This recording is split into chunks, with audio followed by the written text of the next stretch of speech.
할렐루야. 사랑하는 성도 여러분, 한 주간 잘 지내셨습니까? 지난주일이 무슨 주일이었죠? 부활의 증인으로 사셨습니까?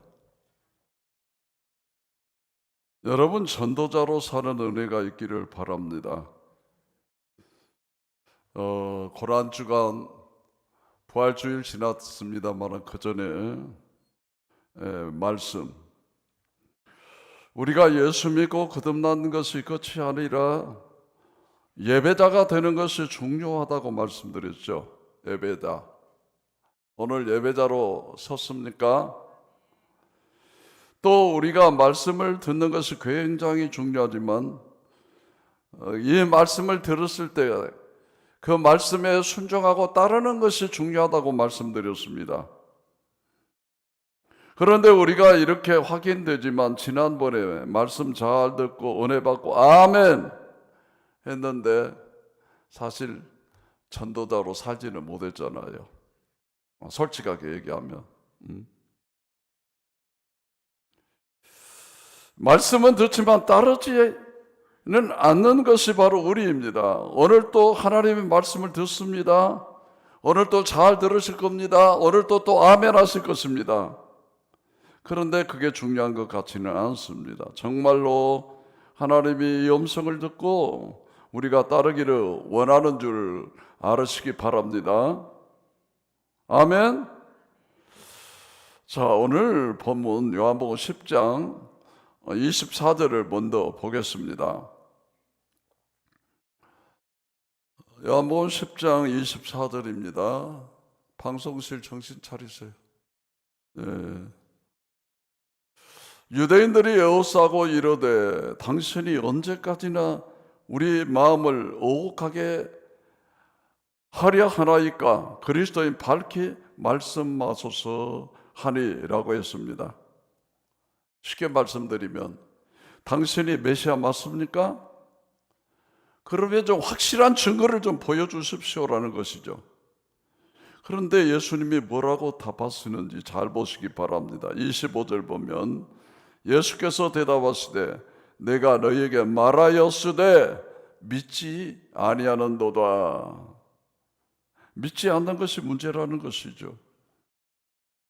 이 사람들은 증거가 부족하다고 더 확실한 증거를 보여달라고 말하지만 주님은 뭐라고 말씀하신가? 이미 증거가 충분하다. 뭐가 문제냐? 너희가 믿지 않는 것이 문제다. 여러분, 사실 여러분이 믿지 않는 사람들에게 이렇게 말씀하신 것이 좋습니다. 사람들이 가령 하나님이 살아계시면 좀 증거를 들이대봐라는 그러는데 여러분, 우리 기독교만큼 많은 증거를 가진 종교가 어디 있으며 또 그렇게 많은 증인을 가진 종교가 어디가 있겠느냐 그 말이죠. 그래서 성경에 우리에겐 구름같이 둘러싼 허다한 증인들이 있다는 것입니다. 여러분 믿으십니까? 예수 믿고 변화되고 하나님을 만난 무수히 많은 증인들이 있습니다. 그들이 안 믿는 게 증거가 부족해서 안 믿는 것이 아니라 믿기 싫어서 거부하기에 안 믿는 것뿐입니다. 그 다음에 말씀이 뭐라고 하시냐면 은혜가 되면서 찔림이 되는 말씀이죠. 예수님이 뭐라 하시냐면 내가 내 아버지 이름으로 행하는 일들이 나를 증거한다. 내가 내 아버지 이름으로 행하는 일들이 나를 증거한다는 것입니다. 우리도 예수님처럼 이렇게 말씀할 수 있었으면 좋겠습니다. 안 믿는 친구들에게 진짜 하나님 못 믿겠어? 나를 봐. 내 삶을 봐. 내 모습을 봐. 이래도 안 믿어져? 라고 할 수 있어야 된다는 것입니다. 여러분, 예수님 지금 그렇게 말씀하시지 않습니까? 내가 지금 너희에게 충분히 말했고 내가 지금 아버지 이름으로 행하는 모든 일을 보고 정말로 모르겠느냐라는 말입니다. 여러분, 우리의 비극이 무엇입니까? 우리는 이렇게 말을 못한다는 데 있습니다. 예수님은 내가 아버지 이름으로 행하는 일을 보고 믿으라고 그러시는데 우리는 이렇게 말 못하는 것이 굉장한 비극입니다. 여러분, 예수님이 뭐라고 그러셨습니까? 너희 빛을 사람 앞에 비추게 하여 너희 착한 행실을 보고 하늘에 계신 내 아버지께 영광을 돌리게 하라. 너희 착한 행실을 저들이 보고 하늘에 계신 내 아버지 앞에 영광을 돌리게 하라. 아멘. 여러분, 우리가 믿음으로 구원받지만 구원은 은혜로 받는 것입니다. 그 말은 행위와 무관하다 그 말이에요. 우리가 뭐 잘해서 구원받은 거 아니에요. 믿음으로 구원받기에 이건 은혜라 그 말이에요. 은혜. 그렇다면 우리의 행위가 중요치 않는 것은 아닙니다. 행위는 어쩌면 매우 중요합니다. 그 구원을 주신 하나님 우리에게 요구하시는 것이 뭡니까? 행위입니다. 행위. 믿는 자처럼 살라는 것입니다. 믿는 자처럼 살아서 믿지 않는 자들에게 하나님이 살아계심을 보여주라는 것입니다. 애초에 하나님이 우리를 그렇게 만드셨습니다. 하나님의 형상과 모양으로 창조하셨다고 가르칩니다. 영어로 이미지라고, 이미지. 이걸 헬라어로는 뭐라고 하냐? 이콘, 그래, 이콘. 오늘날 아이콘이라고 하는 아이콘. 아이콘이 거기에서 나왔어요. 우리를 보면 하나님을 알 수 있도록 하나님이 우리를 창조했다 그 말입니다. 자, 우리 예수님께서 뭐라고 하셨는지 아십니까? 내가 너에게 충분히 말했고 내 아버지 일을 행하는 것을 보면 모르느냐라는 것입니다. 우리가 예수님처럼 전도할 수 있는 자가 되시기를 주의 이름으로 축원합니다. 그런데 그 다음에 예수님이 하신 말씀이 얼핏 들으면 굉장히 오해가 되는 말씀입니다.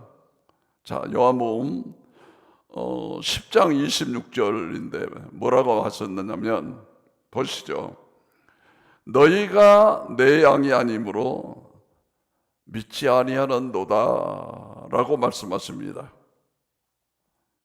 자, 이 말을 오해하면 어떻게 들릴 수밖에 없느냐면 애초에 양이 있다 없다? 있다는 것입니다. 그런데 너희는 아무리 말해도 못 듣는 것을 보면 너희는 내 양이 아니니까 원래 못 믿을 수밖에 없다. 이렇게 말씀하는 것이죠. 제 말이 이해되십니까? 오늘 말씀이 참 어렵고 애매합니다. 제가 이 말씀을 준비하면서 그 어떤 때보다 더 말씀을 더 묵상했습니다. 왜냐하면 말씀을 잘 전해야 되기 때문이에요. 그래서 제가 더욱더 고심하고 더욱더 살피면서 하나님의 뜻을 전하려고 노력합니다. 그래, 오늘 말씀의 제목을 뭐라고 했느냐? 믿는 자와 믿지 않는 자. 믿는 자와 믿지 않는 자라고 정했습니다. 제가 제목을 믿을 자와 믿지 않을 자로 정하지 않고 믿는 자와 믿지 않는 자로 정했습니다. 그 이유에 대해서 지금부터 말씀을 드립니다. 자, 26절을 얼핏 읽으면 마치 하나님이 양으로 정해놓은 사람들이 있고 양이 아닌 백성들이 애초부터 있어서 양이 아닌 사람은 애초부터 결국 믿을 수 없다는 말로 들리게 되는 것입니다. 그런데 성경의 전체적인 사상을 봤을 때 그렇지 않습니다. 지금부터 그걸 설명드리겠습니다.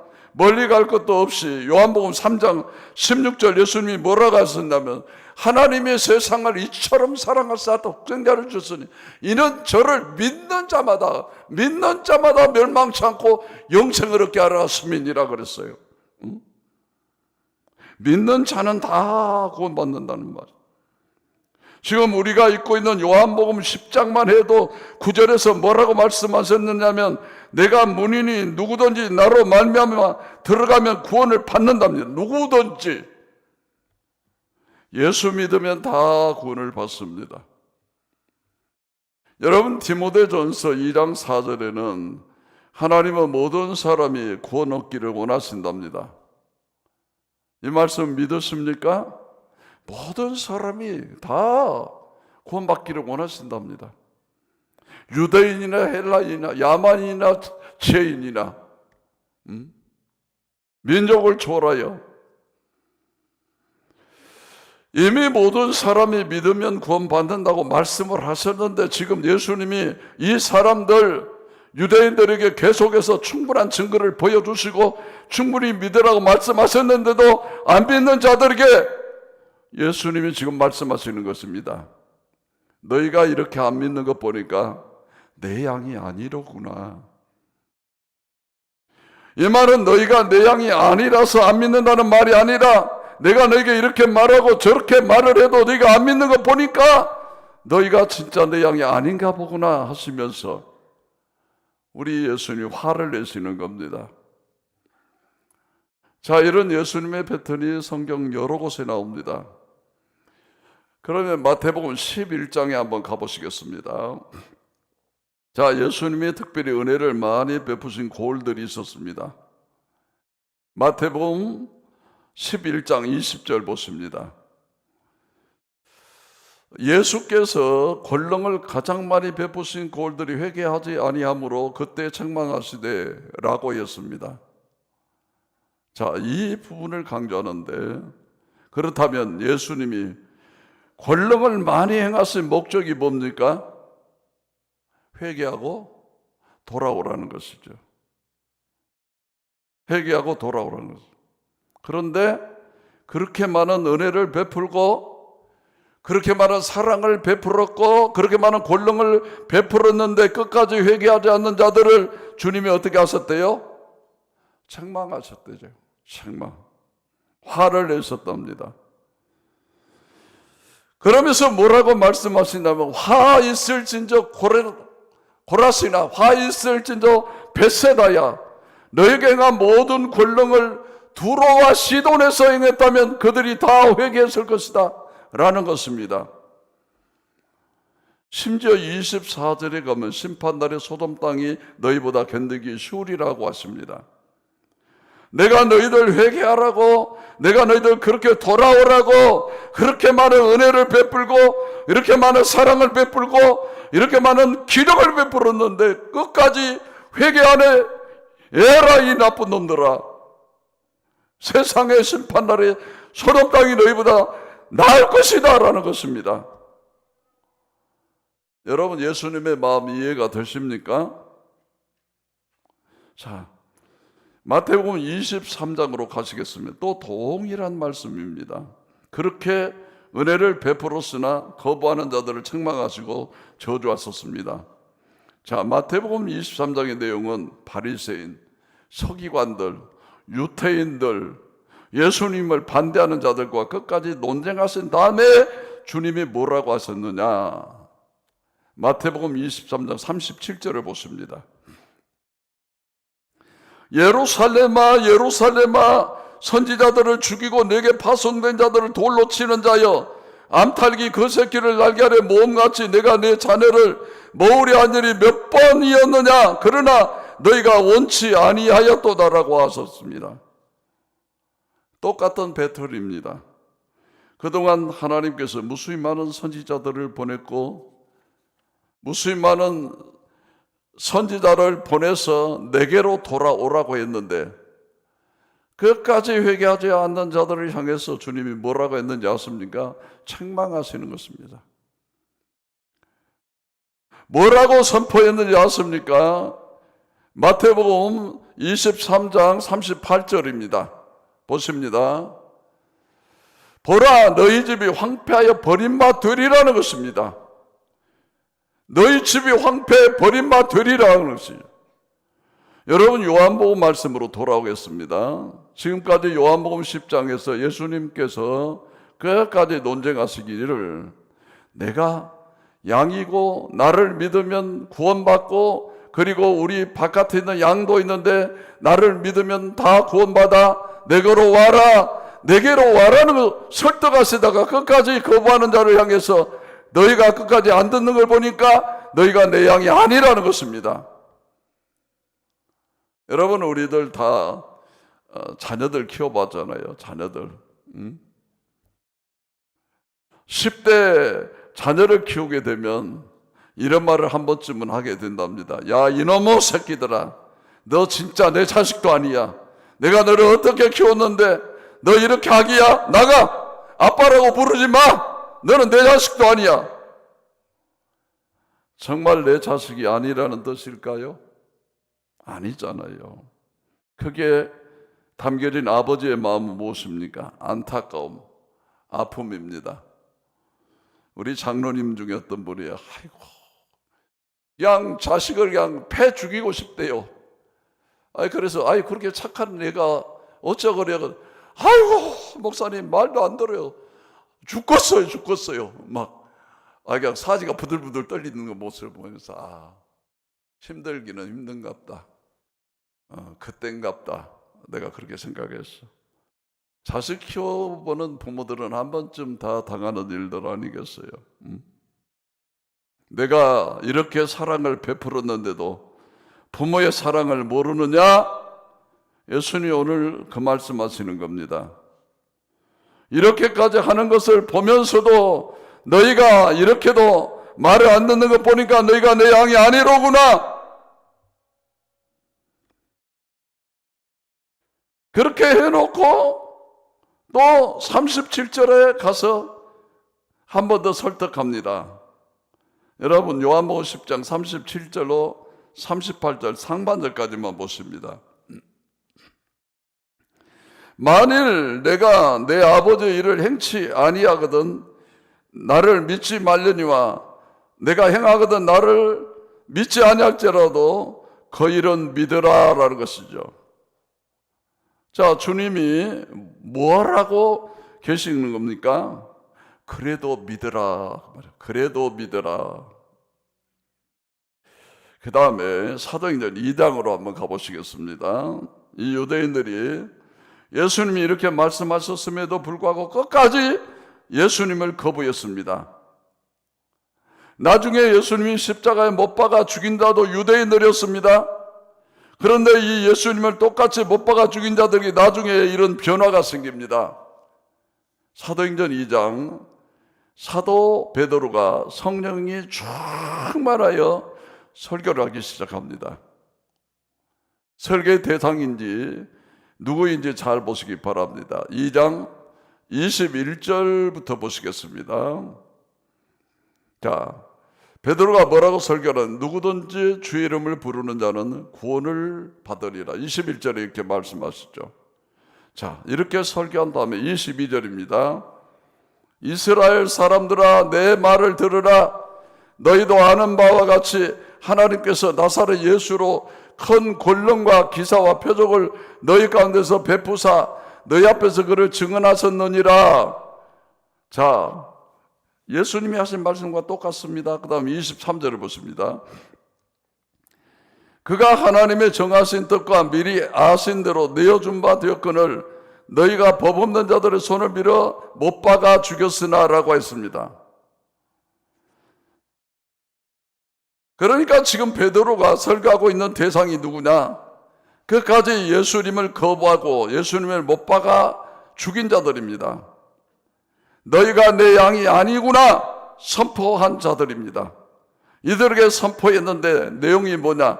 너희가 죽인 그 예수를 하나님이 살리셨다라고 선포합니다. 그랬더니 무슨 일이 벌어졌느냐? 여러분 사도행전 2장 37절 말씀입니다. 자, 그들이 이 말을 듣고, 그들이 누굽니까? 예수님이 십자가에 못 박아 죽인 자들이 이 말을 듣고 마음에 찔려 베드로와 다른 사도들에게 물어 가로되 형제들아 우리가 어찌할꼬 하거늘 형제들아 우리가 어찌할꼬 그때 38절 사도행전 2장 38절 베드로가 말하되 너희가 회개하여 각각 예수 그리스도의 이름으로 세례를 받고 죄사함을 얻으라. 그리하면 성물을 받으리니 39절로 41절까지 보면 이 약속은 너희와 너희 자녀와 모든 먼데 사람 곧 주 우리 하나님이 얼마든지 부르시는 자들에게 하신 것이라 하고 또 여러 말로 확증하며 권하여 이르되 너희가 이 패역한 세대에서 구원을 받으라니 그 말을 받는 사람들은 세례를 받으며 그날의 신도의 수가 3,000이나 더하더라. 할렐루야. 여러분 이해가 되십니까? 자, 예수님이 너희는 진짜 양도 아니다. 끝까지 내 말을 안 듣는구나 했던 이 사람들이 후에 베드로의 설교를 듣고 그 중에 구원받은 사람이 있었다 없었다? 4천이나 있었다. 이게 성경의 가르침입니다. 자, 이 말씀을 들으면서 참 우리가 굉장히 조심해야 될 일이 있구나라는 걸 생각하게 되는데, 여러분, 우리가 복음을 전하는데 그 사람이 복음을 끝까지 거부하면 이는 멸망받기로 예정된 자들이로구나, 구원받기로 예정된 자들이 아니로구나, 이렇게 함부로 진단하지 마라라는 것입니다. 우리 이렇게 기도하시기 바랍니다. 하나님, 때가 되었을 때 저들의 마음이 찔리기 원합니다. 하나님, 때가 되었을 때 저들도 구원받고 회개하게 하옵소서. 이것이 우리의 기도가 되어야 될 줄 믿습니다. 그게 내 사랑하는 남편이고 내 사랑하는 아내고 내 사랑하는 자녀라고 생각해 보세요. 그렇게 거부하는 자들에게 하나님 이들의 마음이 찔리게 하시고 예수님을 못 박아 죽인 자들도 베드로 설교 듣고 회개한 역사가 있었다면 그 왕관 영혼도 하나님 변화시켜 주시옵소서. 이것이 우리의 기도가 되기를 원합니다. 여러분, 실제로 때가 되었을 때 열매를 맺는 것이 굉장히 많습니다.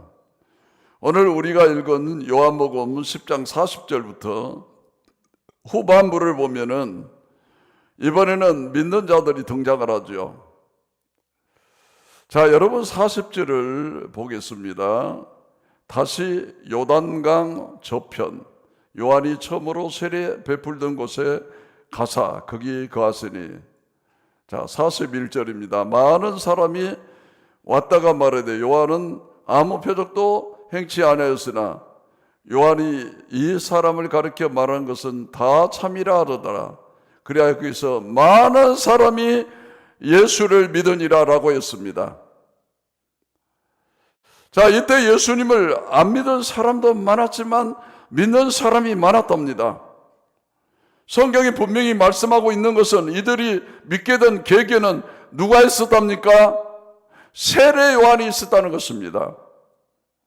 예전에 세례 요한이 이곳에 와서 회개하라, 천국이 가까웠느라 외친 적이 있고 내 뒤에 오실 자가 있다고 외친 적이 있습니다.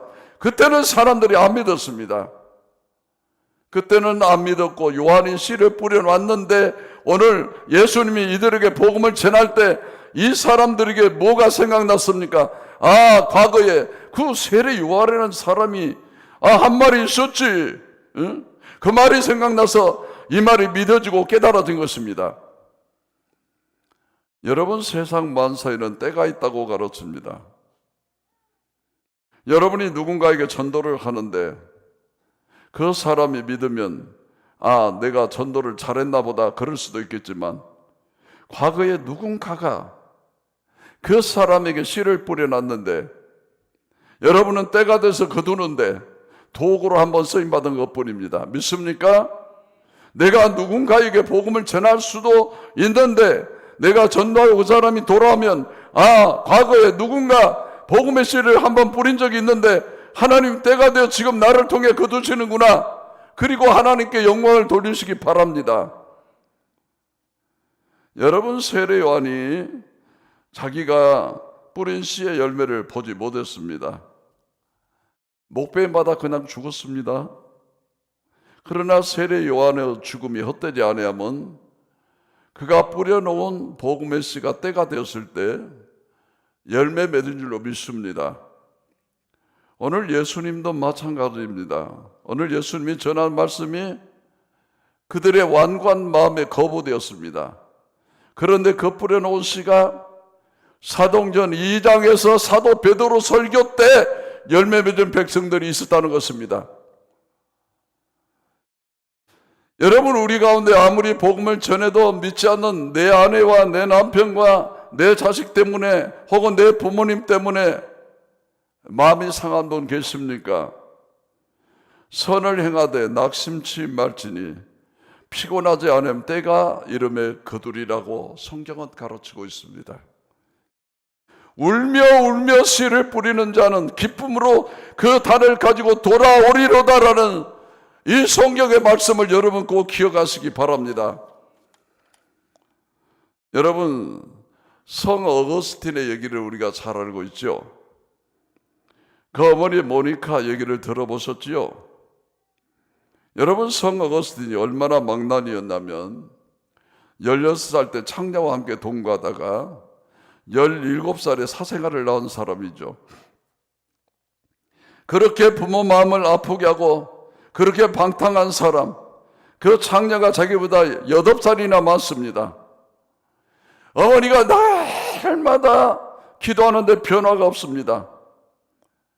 어느 날 그 어머니 모니카가 너무너무 실망이 돼서 유명한 암브로스 목사님을 찾아갑니다.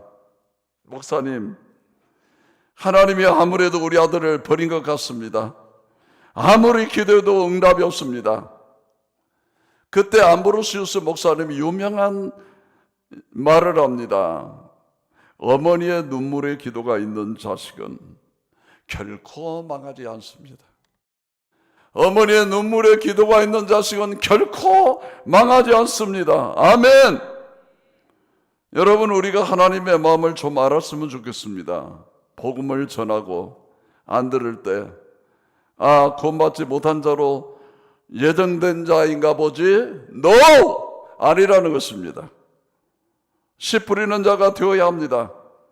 하나님, 지금 거두지 못하지만 눈물로 기도로 씨를 뿌립니다.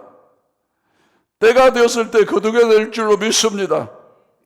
누군가 내 말씀을 듣고 복음을 듣고 구원받았다면 하나님 감사합니다. 누군가 과거에 씨 뿌린 것을 거두게 하시니 감사합니다. 이것이 우리에게 있기를 원합니다. 우리의 찬양 하나 들으시고 함께 기도하겠습니다. 우리 오늘 눈물로 하나의 씨앗을 심는다.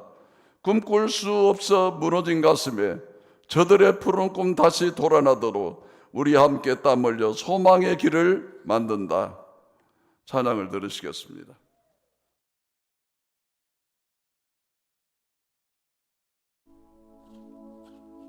우리 오늘 눈물로 하나의 씨앗을 심는다.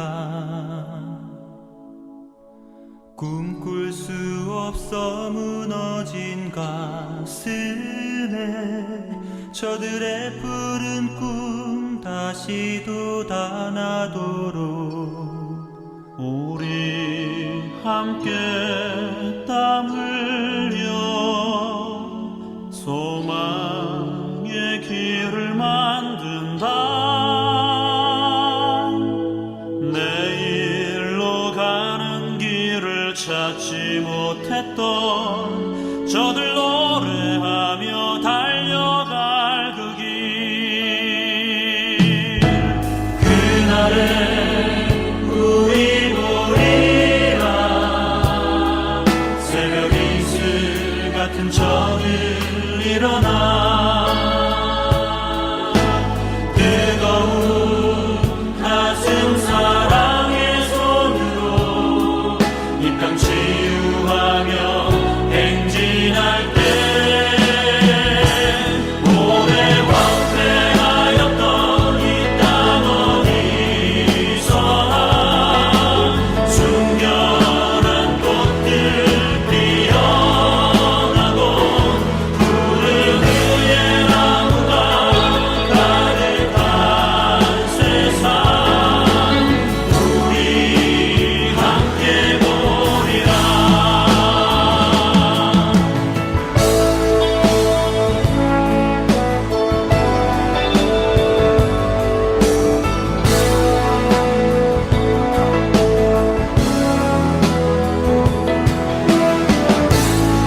시간 한 영혼이 생각나는 시간이 되었으면 좋겠습니다.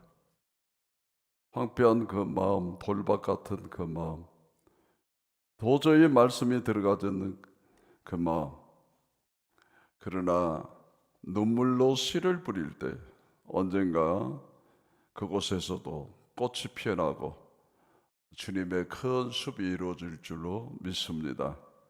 기도하겠습니다. 하나님, 오늘 또 말씀하여 주시니 감사합니다. 메마른 우리의 심령 속에 한 씨가 심어져 생수를 뿌리는 귀한 역사가 되게 하옵소서. 우리를 사랑하시고 우리를 하나님께로 돌아가게 하시는 주님, 우리에게 많은 증거와 표적을 보여주셨는데도 끝까지 그 밤으로 멸망길을 가는 경우들이 많습니다.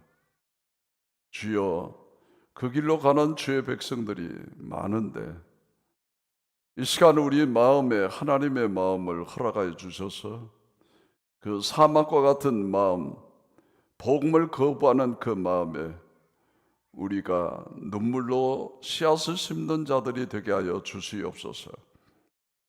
그러면 언젠가 주님이 거두게 하실 줄로 믿습니다. 낙심하지 않고 피곤하지 않고 때가 되매 거두게 하시는 하나님을 찬양드리며 예수님 이름으로 간절히 기도하옵나이다. 아멘. 나는 전능하신